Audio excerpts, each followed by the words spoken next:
Welcome to Fellowship 411. I'm your host, Erik Shamblin. Thank you for tuning in for Fellowship 411 and our second of four podcasts titled Empty. The 411 this month references our Sunday morning services and Bible study as we lean into our theme of empty. Our special event this month is the Children's Easter Egg Hunt, Easter Sunday, April 20th, following our 10 a.m. service. Information on the Easter Egg Hunt, services, and all other ministry events can be found on our monthly newsletter, which can be found on our website at fellowship.org. Be sure to bookmark the page to stay connected with the fellowship. Welcome back for the second installment of our Easter special podcast, Empty. Last week, we saw how Jesus turned toward trouble. And this week, as Jesus nears Jerusalem, the epicenter of conflict between the Roman Empire and the Israelites, I'm reminded of two things. How the political landscape of the day can really cause disruptions in life. And secondly, no matter what year we fall on the historical timeline, there are certain things that just don't change. Life may look different now in the 21st century than it did in the first century. However, when drilled down, the faults of mankind still show itself as repetitive problems. So Jesus looks to enter Jerusalem for the Passover, the largest festival in the life of the Jewish nation. The Roman leadership was not looking forward to this influx of people. More people meant more problems and more military presence needed to keep the peace and show their power. This power struggle existed between the Romans and the religious leadership of the Jewish nation, constantly fighting for position. The Pharisees and Sadducees were trying to lead their people as they knew and felt best, but battled the non-religious Romans on many fronts. The latest, this itinerant teacher was making his way to the city. They expected an uprising as this rogue rabbi had gained much popularity due to his teachings, healings, and claims of being the promised one that the Jewish people had longed for, to restore God's kingdom and thus overtake the Romans. The religious leadership was convinced this man was a phony, and many times in the ministry of Jesus, as written by the gospel writers, they tried to trick Jesus into blasphemous actions as labeled by the laws provided by them. Now, these laws were numerous. They were impossible to keep with. How would you do remembering and living by 613 laws? You see, Jesus often was seen as rebellious against these laws. Jesus was coming to clarify the relationship that God desires with his people, a relationship that is not about keeping the law, but loving him with their whole heart. So as Jesus entered the city, people lined the streets, shouting, "Hosanna!" Can you imagine hundreds, if not thousands of people holding palm branches, shouting praises while also signifying a crying out for help?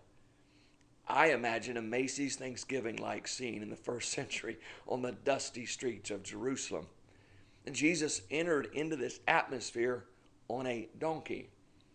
Probably not what most people expected, but then again, when did Jesus do anything that anyone expected? Jesus spent those few days in Jerusalem continuing to teach. He taught a lot about the kingdom of heaven, and this teaching only frustrated and fueled the Pharisees into an urgent act to take care of Jesus for good. Their only problem was they did not have the authority or the popularity to do anything about this man. So as evil does, they began to figure out a way to involve the Roman leadership and make it look like they were coming to the rescue of the Jewish people and maintaining peace in this region. This parade would lead to punishment as the religious leaders found and convinced one of Jesus' own closest followers to betray him. and lead the Roman guard to him to be tried and convicted as a false prophet that was a threat to lead violent insurrections, not only against the religious teachings, but against the empire. Every gospel writer tells parts of this encounters that Jesus had with the Roman governor of Judea based in Jerusalem. John writes in chapter 18 of his account of an amazing conversation that Pilate has with this convicted man, Jesus. Pilate asks questions of who Jesus is, and by his answers, Pilate realizes the political scene that is quickly spinning out of control, as Pilate is both acting as prefect as well as a person in this talk. He hears Jesus in verse 37 say, "You say that I am a king. For this purpose I was born, and for this purpose I have come into the world, to bear witness to the truth. Everyone who is of the truth listens to my voice." Pilate then responds with, "What is truth?" This response reverberates into every human heart to this day. Pilate found himself in a precarious political situation. As the narrative continues, Pilate's wife warns her husband to let this man go.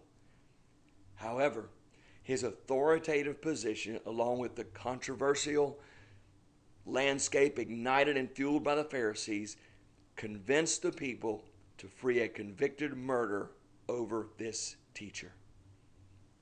Pilate washed his hands, showing his disapproval, but in the end, Jesus was convicted not only to punishment, but to death. What started as a parade and excitement among God's people turned into chants and cries of "Crucify him," and would lead to unbelievable, excruciating punishment. Jesus' life now was totally in the hands of fearful religious leaders trying to protect what they believed to be sacred, and an empire leader who just wanted to maintain the peace in this desolate region as if his life depended on it. This account is very intriguing. I challenge you to spend some time this Easter season reading the varying accounts of this short season of Jesus' life. Through it, we see the sovereignty of God. You see, even in the midst of false claims and terrible actions of human leadership, God's ultimate work on the cross was accomplished. It had to be done for a loving God to restore a relationship with his people. You see, there were not enough laws that could be put into place by religious leadership. It is only by the love of God that we can be reconciled back to him by the blood of a lamb. Thank you so much for joining me today. Join again next week as we continue to walk through this Easter season together and discuss the grave to garden.